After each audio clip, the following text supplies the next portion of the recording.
guys, welcome to my channel. Today we will be discussing the infamous Charlotte L. Brown.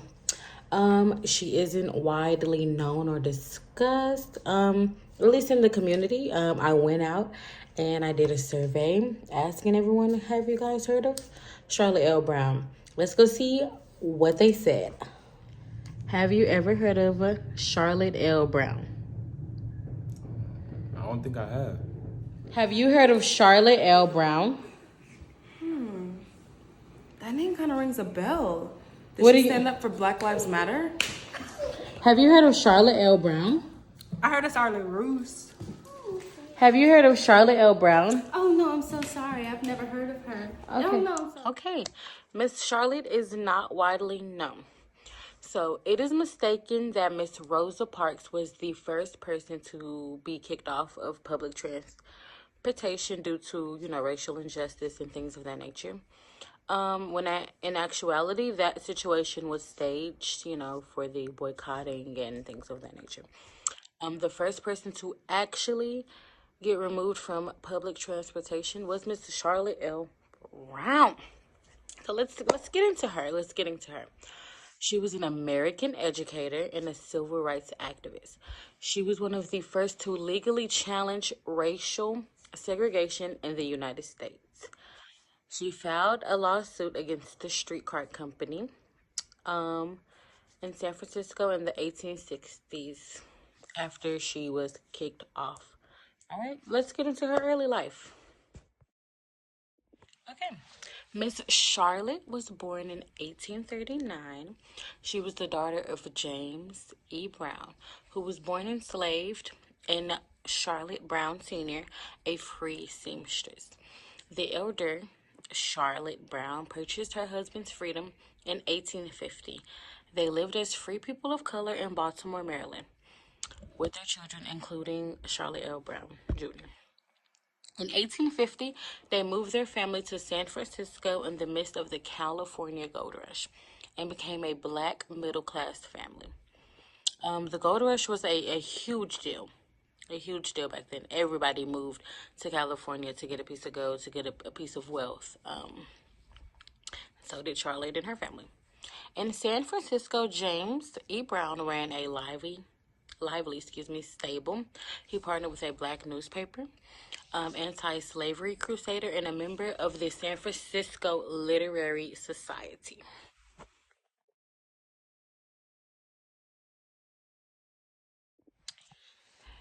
At 8 p.m. on April 17th, 1863, Charlotte took a seat on a horse-drawn streetcar in San Francisco. The streetcar company was owned by Omnibus Railroad Company. The streetcar conductor approached Charlotte and asked her to leave. Charlotte stated she had a right to ride. In the court testimony, Charlotte stated the conductor went around to collect tickets, and when he came to me, I handed him my ticket, and he refused to take it. It was one of the Omnibus Railroad tickets. He replied that colored persons were not allowed to ride.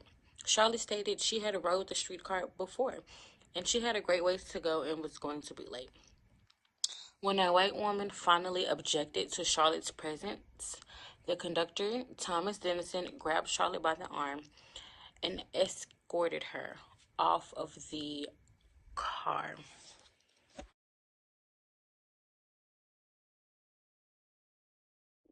Charlotte's father, James E. Brown, hired attorney W.C. Bennett and brought on a lawsuit to Omnibus Railroad Company. African Americans had just won the rights to testify against whites that same year. Omnibus Railroad argued that the conductor's actions were justified because of the racial segregation, to protect white people who were fearful or repulsed by black people. Miss Charlotte Brown won her case, presided over by Judge Coles. The conductor, Dennison, was convicted of assault of battery.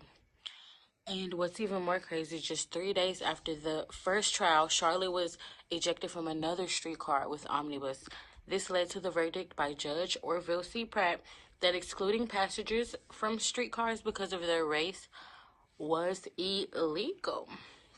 And that's where we are today. Through many trials and errors. The black community, they understood that even though this, law was brought by, that they could ride freely. It didn't mean that they were welcomed or safe from white people.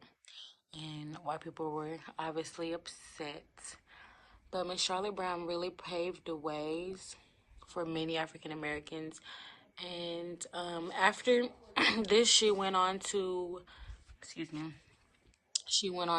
open a schoolhouse and for all children.